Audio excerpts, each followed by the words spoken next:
할렐루야. 아빠가 읽어주는 성경 말씀, 특별히 사복음서 성탄절 특집으로 지금 읽고 있는데요. 마태, 마가, 누가, 요한. 그래서 뒤에 부분 마태, 마가, 누가, 요한복음부터 지금 읽고 나갔는데 누가복음부터 제가 좀 이렇게 진척이 안 되고 있어요. 굉장히 방해가 많은 것 같습니다.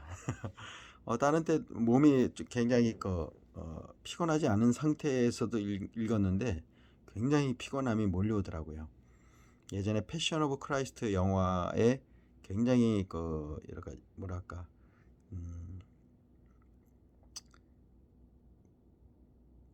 어려움을 많이 겪었다는데 우리에서 하나님 말씀 있는 이것도 굉장히 어려움이 저 신체적으로 왔습니다. 말이 많이 꼬이기도 하고 너무 졸리니까 이게 뭐랄까 말씀이 이렇게 쭉쭉쭉쭉 진행이 안 됩니다. 그래도 지금 크리스마스 이브 전까지 제가 이걸 읽기로 했는데 예수님의 선물이라고 앞으로 지금 오늘이 7일이거든요. 그러면은 앞으로 7일인데 과연 24일까지 이것을 다 읽을 수 있을지 지난번 시편 150편도 단 이틀 만에 다 읽었으니까요. 마음 잡으면은 못 읽을 건 없을 것 같은데 그래도 특별히 이제 성탄절 선물을 준비하는 거니까요. 좀 값지게 또 지난번처럼 이렇게 좀 더 이렇게 더 동방 박사가 황금과 유향과 몰약을 귀하게 드렸던 것처럼 그 사복음서를 정말 귀하게 제가 말씀을 낭독함으로 해서 하나님께 저에게 주신 이게 목소리 달란트 또 얘기하겠지만 우리 딸, 우리 아들, 우리 아내가 좀 당신 그거 얼마나 울겨 먹으려냐고 하는데 그래도 되게 제가 이것 때문에 말씀 읽는 건데 네, 우리 박경이 제가 굉장히 소피아 로렌의 성우 되신 분이 저희 교회 왔을 때 제가 성경 봉독을 하게 되었는데 굉장히 은혜를 많이 받았습니다. 그래서 거의 저한테 저한테 굉장히 감동을 받았다고 이렇게 말씀해 주셔가지고 제가 저의 목소리에 어떤 이제 브랜드가 붙었습니다. 예, 예전에 다이아나 목소리를 내신 분이기도 하거든요. 제 세대만 아는 것 같아요. 아무튼 저는 그분의 전 진심으로 들었거든요.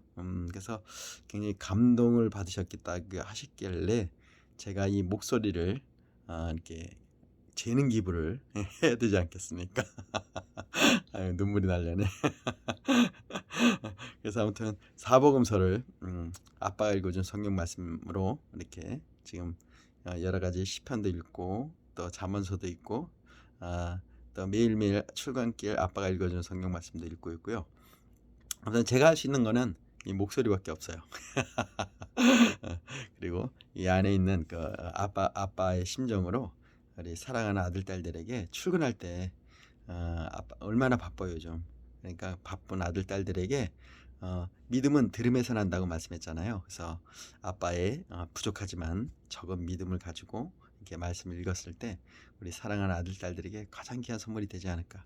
또 하나님이 저를 이렇게 태어난 목적이 무엇이었을까 생각을 하는데 말씀을 이렇게 사모하게 하시고 말씀을 읽게 하시고 말씀대로의 삶을 이렇게 씨름하듯 야곱이 씨름하듯 결국 야곱이 네 이름이 무엇이냐 하느냐 했을 때 결국 천사와 씨름해서 이겼을 때 이스라엘이라고 저걸 받지 않았습니까?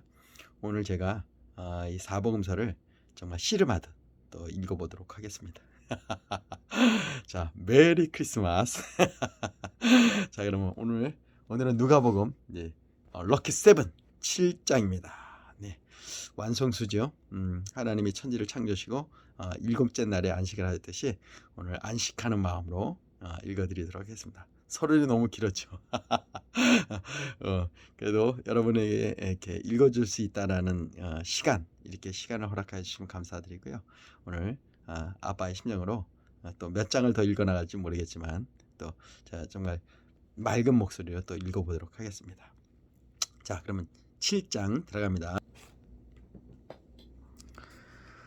자, 예수께서 사람들에게 말씀을 마치시고 가버나움으로 가셨다. 그곳에 있는 어떤 로마군 지휘관의 종이 죽어가고 있었다. 원래 저기는 백부장인데요. 이건 지휘관으로 이렇게 표현해내요. 이 메시지 성경은 좀 상당히 아주 시적으로 또 소설 스타일로 이렇게 돼 있어서 우리 평상시 예수께서 가라사대 이렇게 읽으시던 분들은 좀 낯설 것 같은데요. 때로는 이렇게 좀 이것도 원어를 배경으로 이렇게 저거로 해서 이렇게 지었다고 하니까요. 좀 더 원어적인 어떤 해석이 여기 있을 수 있을 것 같습니다. 그래서 원래 그 목적대로 하나님이 원래 쓰려고 했던 그 목적이 여기 많이 담겨 있을 것 같으니까요. 한번 읽어보도록 하겠습니다. 예, 지휘관, 백부장으로 표현됐는데 지휘관은 그 종을 무척 귀히 여겼으므로 그를 잃고 싶지 않았다. 예수께서 돌아오셨다는 말을 들은 지휘관은 유대인 공동체 지도자들을 예수께 보내어 오셔서 자기 종을 고쳐달라고 청했다. 그들은 예수께 가서 그렇게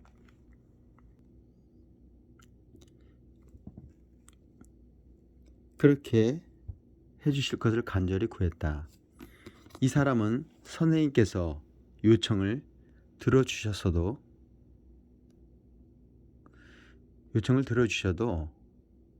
좋은 사람입니다. 그는 우리 민족을 사랑하여 우리에게 회당까지 지어 주었습니다.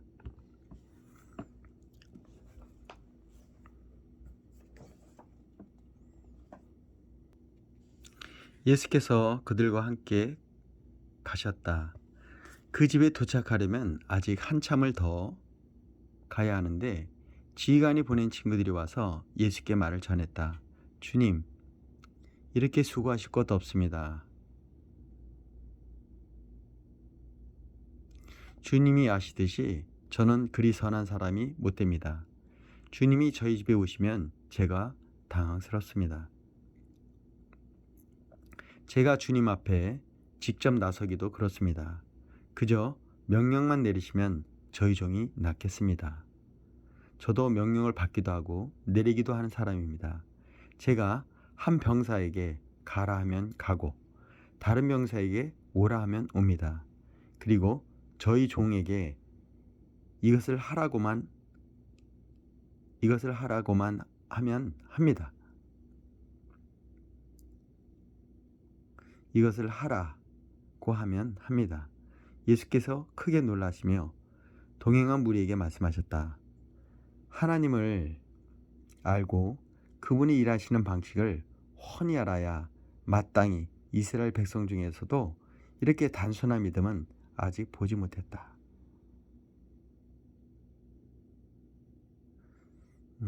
여기서 다시 한번 읽어볼게요. 하나님을 알고 그분이 일하시는 방식을 훤히 알아야 마땅한 이스라엘 백성 중에도 이제 하나님을 알고 그분이 일하시는 방식을 훤히 알아야 마땅할 이스라엘 백성 중에서도 이렇게 단순한 믿음을 아직 보지 못했다. 말을 전하러 온 사람들이 집에 들어가 보니 종이 다 나와 있었다. 얼마 후에 예수께서 나인이라는 마을로 가셨다. 제자들과 꽤 많은 무리가 그분과 함께 있었다. 그들이 마을 어귀에 다다랐을 때 장례 행렬과 마주쳤다. 한 여자의 외아들을 묻으러 가는 행렬이었다. 죽은 아들의 어머니는 과부였다. 예수께서 그 여자를 보시고 가슴이 미어지셨다. 예수께서 그 여자에게 울지 마라 하고 말씀하셨다. 그러고는 가까이 다가가 관에 손을 대자 관을 메고 가던 사람들이 걸음을 멈췄다. 예수께서 말씀하셨다. 청년아, 내가 네게 말한다. 일어나라.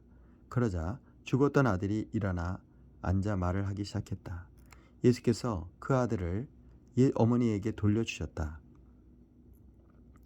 모든 사람은 자신들이 지금 거룩한 신비의 자리에 있으며 하나님께서 그들 가운데서 일하고 계심을 깨닫고는 조용히 경배했다.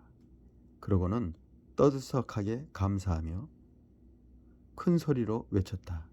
하나님이 돌아오셔서 자기 백성의 필요를 돌아보아 주신다. 하나님이 돌아오셔서 자기 백성의 필요를 돌보아 주신다. 예수의 소문이 온 지역에 두루 퍼졌다.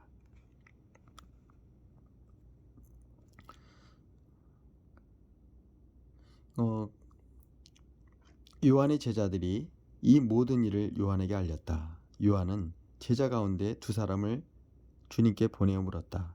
우리가 기다려온 분이 선생님이십니까? 우리가 기다려온 분이 선생님이십니까? 아니면 아직도 기다려야 합니까? 두 사람이 예수 앞에 와서 말했다. 세례자 요한이 우리를 선생님께 보내어 우리가 기다려온 분이 선생님이십니까? 아니면 아직도 기다려야 합니까? 하고 물어보라고 했습니다. 예수님께서는 몇 시간에 걸쳐 질병과 고통과 악한 귀신으로 시달리는 많은 사람들을 고쳐주시고 눈먼 많은 사람들의 눈을 뜨게 해주셨다. 가서 방금 너희가 보고 들은 것을 요한에게 알려라. 눈먼 사람이 보고 저는 사람이 걷고 나병 환자가 깨끗해지고 귀먹은 사람이 듣고 죽은 사람이 살아나며 이 땅에 불쌍한 사람들에게 하나님의 환대와 구원이 베풀어지고 있다. 이것이 너희가 기대하던 것이냐? 그러면 너희야말로 복된 줄 알아라. 요한이 보낸 사람들이 떠나자 예수께서 요한에 대해 무리에게 더 말씀하셨다. 그를 보러 광야에 갈 때 너희는 무엇을 기대했더냐? 주말을 쉬러 나온 사람이더냐? 아닐 것이다. 그럼 무엇이냐? 멋진 양복을 차려입은 교주더냐? 광야에서는 어림도 없다. 그럼 무엇이냐? 하나님의 메시지를 전하는 사람이냐? 맞다. 하나님의 심부름꾼이다. 너희 평생에 최고의 하나님의 심부름꾼일 것이다. 그는 예언자 말라기가 말한 그 심부름꾼이다. 내가 심부름꾼을 앞서 보내어 너희 길을 평탄케 만들 것이다. 내가 너희에게 최대한 알기 쉽게 설명하겠다. 역사상 어느 누구도 세례자 예언보다 나은 사람은 없다. 그러나 그가 너희에게 준비시킨 천국에서는 가장 낮은 사람이라도 요한보다 앞선다. 요한의 말을 듣고 그에게 세례를 받아 천국에 들어온 평범하고 평판이 좋지 않은 사람들이 가장 분명한 증거다. 바리새인과 종교관리들은 그런 세례를 거들떠보지도 않았고 자기보다 못한 사람들에게 자기 자리를 내어줄 마음도 없었다. 이 시대의 사람들은 어떻게 설명할 수 있을까? 그들은 우리는 더 놀고 이야기하고 싶은데 엄마 아빠는 늘 피곤하고 바쁘다고 해요. 하고 불평을 누르는 아이와 같다. 세례자 요한이 와서 금식하니 너희는 그가 미쳤다고 했다. 인자가 와서 실컷 먹으니 너희는 인자가 술고래라고 했다. 본래의 여론조사는 믿을 만한 것이 못되지 않더냐. 음식 맛은 먹어보아야 한다. 바리새인 가운데 한 사람이 예수를 식사에 초대했다. 예수께서 그 바리새인 집에 가셔서 저녁 식탁에 앉으셨다. 마침 그 동네에 창녀인 한 여자가 있었는데 예수께서 바리새인 집에 손님으로 와 계신다는 소식을 듣고는 아주 값비싼 향유 한 병을 가지고 왔다. 그 여자는 그분의 발치 아래 서서 울며 그분의 발에 눈물을 쏟았다. 그리고 자기 머리카락을 풀어 그분의 발을 닦고 그 발에 입 맞추고 향유를 발랐다. 예수를 초대한 바리새인이 그것을 보고는 이 사람이 만일 내가 생각한 대로 예언자라면 자기의 비위를 맞추는 이 여자가 어떤 분류인지 알았을 텐데 하고 혼잣말을 했다. 예수께서 그에게 말씀하셨다. 시몬아, 내가 너에게 할 말이 있다. 말씀하십시오. 두 사람이 은행가한테 빚을 졌다. 한 사람은 은액 500을 빚졌고 다른 한 사람은 50을 빚졌다. 그런데 두 사람 다 갚을 수 없는 처지인 것을 알고는 은행가가 두 사람의 빚을 없는 것으로 해주었다. 그렇다면 두 사람 중에 누가 더 감사하겠느냐? 시몬이 대답했다. 그야 더 많이 탕감받은 사람이겠지요. 맞다. 예수께서 말씀하셨다. 그리고 여자 쪽을 바라보시며 계속해서 시몬에게 말씀하셨다. 이 여자가 보이느냐? 내가 내 집에 왔을 때 너는 내게 발을 씻을 물도 내주지 않았으나 이 여자는 내 발에 물을 쏟고 눈물을 쏟고 자기 머리카락으로 닦았다. 너는 내게 인사도 하지 않았으나 이 여자는 내가 도착할 때부터 내 발에 입맞추기를 그치지 않았다. 너는 기분을 상쾌하게 할 만한 것 하나 내오지 않았으나 이 여자는 향유로 내 발에 피로를 덜어주었다. 감동적이지 않느냐? 이 여자는 아주 많은 죄를 용서받았다. 그래서 많이 감사한 것이다. 용서가 적으면 감사도 적은 법이다. 그들은 배를 타고 갈릴리 바로 맞은편에 있는 거라사 사람들의 지방으로 갔다. 예수께서 무태에 내리시자 그 동네 사람 하나가 그분과 마주쳤다. 그는 귀신에게 피해를 당하며 살아왔는데 오랫동안 옷도 입지 않고 집을 떠나 묘지에 살았다. 그가 예수를 보더니 소리를 지르고 그분 앞에 엎드려 고함쳤다. 무슨 일로 내게 간섭합니까? 높으신 하나님의 아들 예수여, 제발 나를 괴롭게 하지 마십시오. 그 사람이 이렇게 말한 것은 예수께서 이미 더러운 귀신에게 그 사람한테서 나오라고 명령하셨기 때문이었다. 귀신이 여러 번 그 사람에게 경련을 일으키게 했기 때문에 사람들이 그를 사슬과 족수에 채워 늘 감시했지만 귀신 때문에 미칠 때면 그는 그 결박을 끊어버리곤 했다. 예수께서 그에게 물으셨다. 내 이름이 무엇이냐? 패걸입니다. 내 이름은 패걸입니다. 그가 이렇게 말한 것은 그가 많은 귀신들이 들렸기 때문이었다. 귀신들은 자기들을 지옥에 보내지 말아달라고 예수께 애원했다. 마침 근처 언덕에 큰 돼지떼가 땅을 파헤치며 먹을 것을 찾고 있었다. 귀신들은 자기들을 돼지 속으로 들어가게 해달라고 예수께 애걸했다.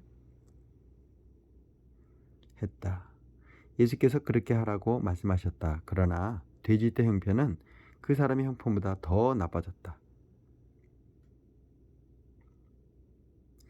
돼지들이 미쳐서 벼랑으로 우르륵 몰려가더니 호수에 빠져 죽은 것이다. 돼지를 치던 사람들이 혼비백산하여 도망쳐 시내와 마을에 그 이야기를 전했다. 사람들이 어찌 된 일인지 보려고 나왔다. 그들이 예수께 다가와 보니 귀신 들렸던 사내가 단정한 옷차림과 멀쩡한 정신으로 예수의 발 앞에 앉아 있었다. 거룩한 순간이었다. 잠시지만 그들에게 호기심보다 경외심이 앞섰다. 그때 그 일을 처음부터 목격한 사람들이 귀신 들린 사람들이 어떻게 구원받았는지 이야기해 주었다. 그 후에 거라사 지방에 온 많은 사람들이 예수께 그곳을 떠나달라고 요청했다. 그들은 너무 엄청나고 갑작스러운 변화가 두려웠기 때문이다. 예수께서는 다시 배를 타고 떠나셨다. 귀신한테 놓인 사람이 자기도 함께 가게 해달라고 간청했으나 예수께서는 그를 돌려보내며 말씀하셨다. 집으로 가서 하나님께서 내게 행하신 일을 전부 말하여라 하라. 그는 돌아가서 예수께서 자기에게 행하신 모든 일을 동네에 전했다.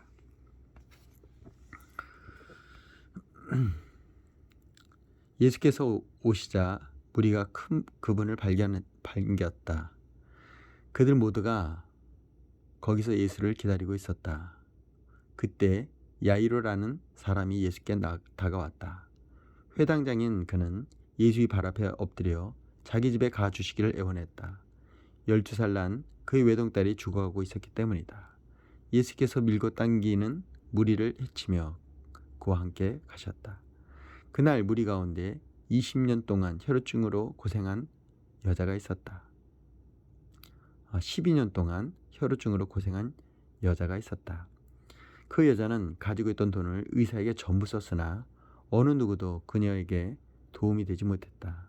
여자는 뒤에서 슬그머니 다가가 예수의 옷자락을 만졌다. 그 순간에 출혈이 멈췄다. 예수께서 말씀하셨다. 누가 내게 손을 대었느냐? 아무도 나서지 않자 베드로가 말했다. 주님, 수많은 사람들이 우리를 에워싸고 있습니다.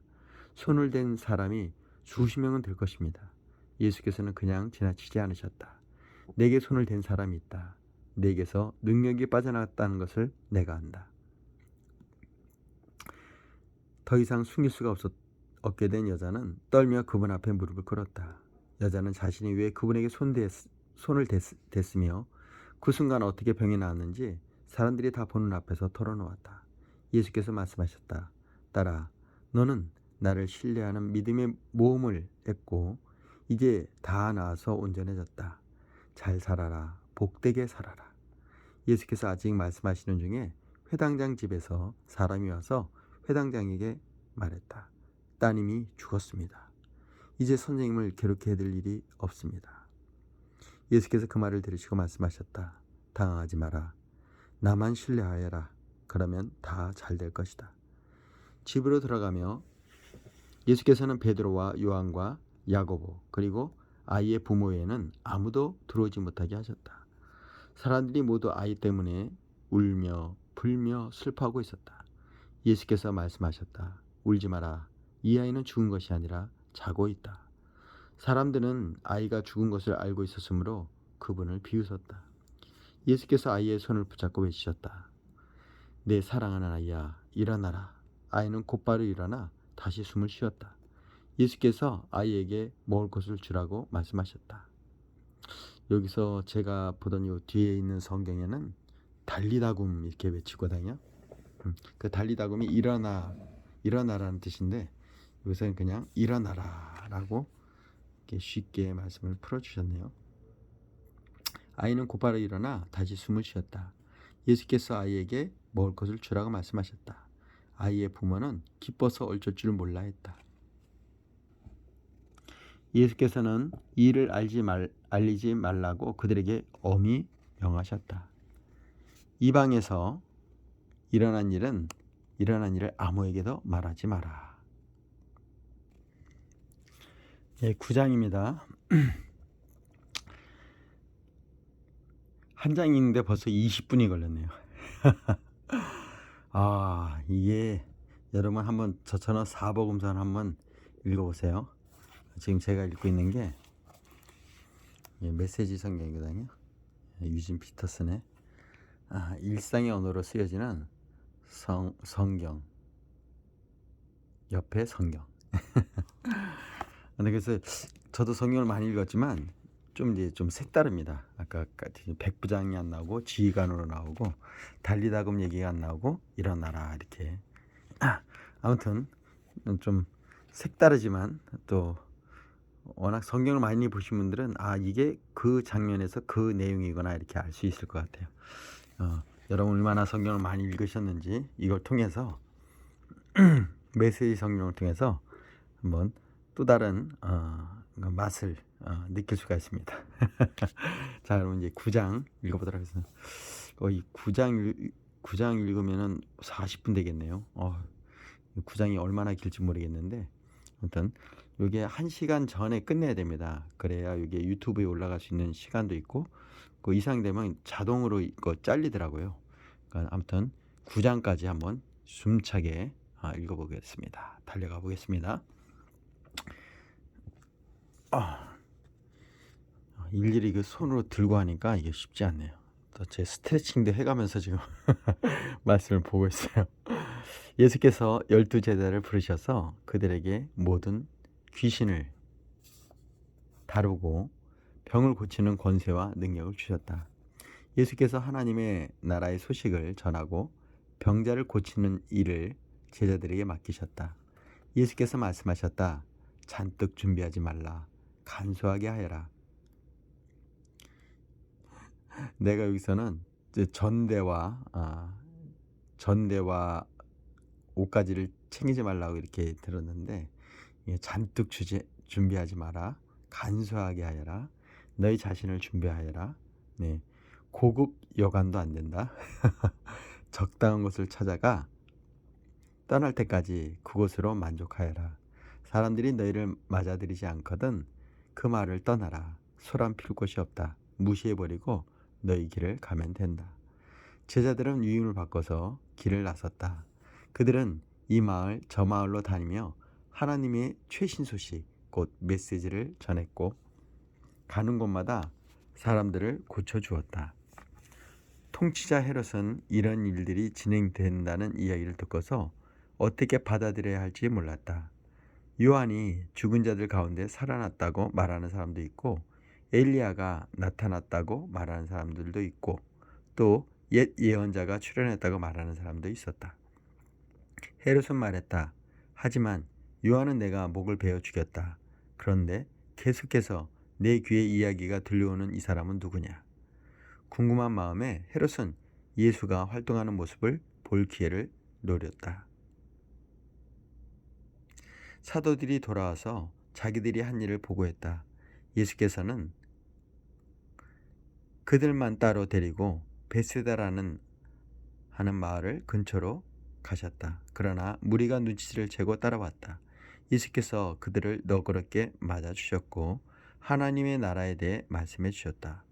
또한 치유가 필요한 사람들을 고쳐주셨다. 날이 저물자 12제자가 말했다. 무리를 보내서 근처 농가나 마을에서 하룻밤 묵을 곳과 먹을 것을 구하게 해야겠습니다. 여기는 인적이 없는 외딴 곳입니다. 너희가 그들에게 먹을 것을 주어라. 예수께서 말씀하셨다. 제자들이 말했다. 우리에게 있는 것을 다 긁어 모았지만 빵 5개, 물고기 2마리 뿐입니다.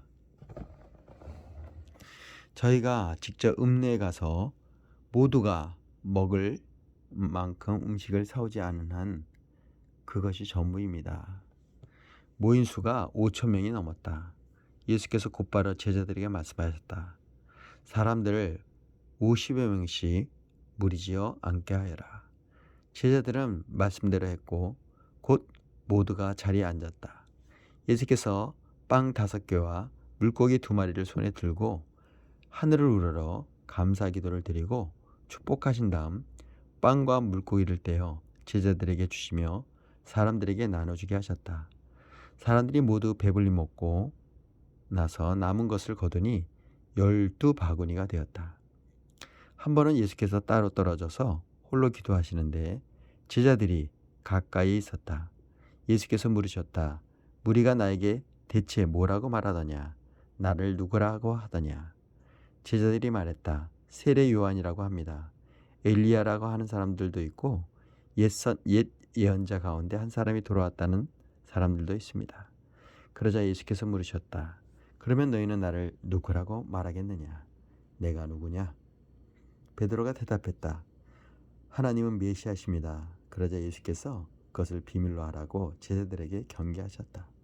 베드로가 한 말은 아무에게도 이야기하지 말라고 말씀하셨다. 예수께서 계속해서 말씀하셨다. 이제부터 인자는 처참한 고난을 받고 종교 지도자와 대제사장과 종교학자들에게 재판에서 유죄를 선고받아 죽임을 당하고 사흘째 되는 날에 다시 살아나야 한다. 이어서 예수께서 그들에게 예상되는 일을 말씀해 주셨다. 누군지 나와 함께 가려면 내가 가는 길을 따라야 한다. 결정은 내가 한다. 너희가 하는 것이 아니다. 고난을 피해 달아나지 말고 오히려 고난을 끌어안아라. 나를 따라오너라. 그러면 내가 방법을 일러주겠다. 자기 스스로 세우려는 노력에는 아무 희망이 없다. 자기를 희생하는 것이야말로 너희 자신, 곧 너희의 참된 자아를 찾는 길이며 나의 길이다. 원하는 것을 다 얻고도 참된 자신을 잃으면 무슨 유익이 있겠느냐.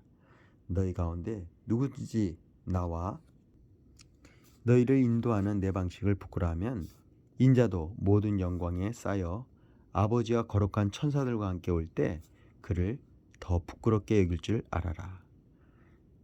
이것은 믿을 수 없는 훗날 이야기가 아니다. 잘 알아두어라. 여기 서 있는 사람들 가운데 이런 일이 일어나는 것을 볼 사람도 있다. 그들은 자기 눈으로 하나님 나라를 볼 것이다. 그 말씀을 하시고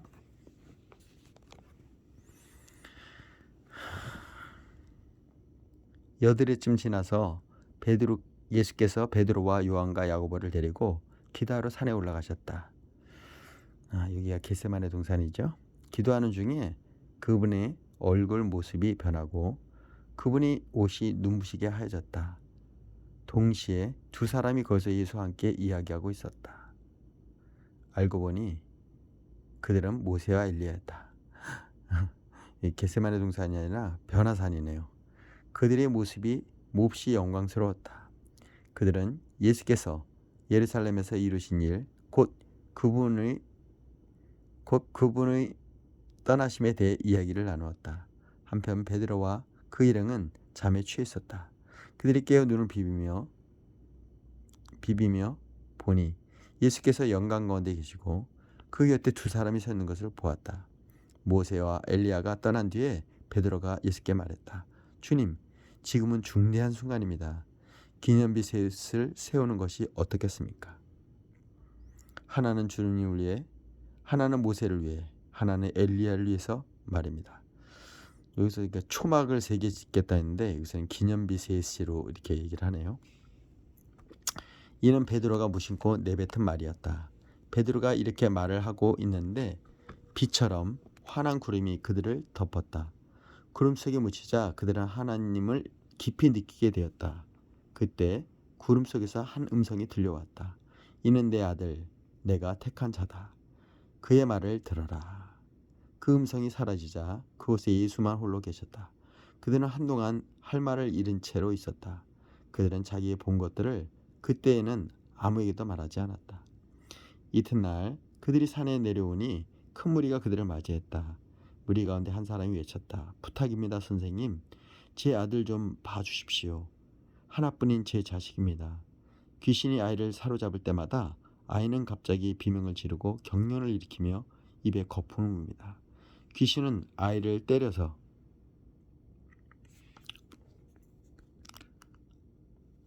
검푸른 멍이 들게 해놓고서야 떠납니다. 제가 아이를 구해달라고 선생님의 제자에게 부탁했으나 그들은 하지 못했습니다. 예수께서 말씀하셨다. 하나님도 모르고 삶의 중심도 없는 세대요. 내가 같은 말을 몇 번이나 해야 하느냐? 얼마나 더 참아야 하느냐? 내 아들을 이리 데려오너라. 아이가 나오자 귀신은 아이를 바닥에 내동댕이 치고 경련을 일으키게 했다. 예수께서 더러운 귀신에게 나가라고 명하시고 아이를 고쳐서 그 아버지에게 돌려주셨다. 사람들이 모두 고개를 끄덕이며 하나님의 위대하심과 그분의 크신 위엄에 놀라워했다. 사람들이 둘러서서 그분이 하시는 모든 일을 보고 감탄하고 있는데 예수께서 제자들에게 말씀하셨다. 이제 내가 하는 말 하나하나를 마음에 두고 곰곰이 새겨보아라. 인자는 사람들의 손에 넘어갈 것이다. 제자들은 예수께서 하시는 말씀을 알아듣지 못했다. 마치 예수께서 외국어로 말씀하셔서 그들이 전혀 감을 잡지 못한 것 같았다. 당황한 그들은 그 말씀이 무슨 뜻인지 예수에게 묻지도 못했다. 제자들은 그들 가운데 누가 가장 유명해질지 말다툼을 벌이기 시작했다. 예수께서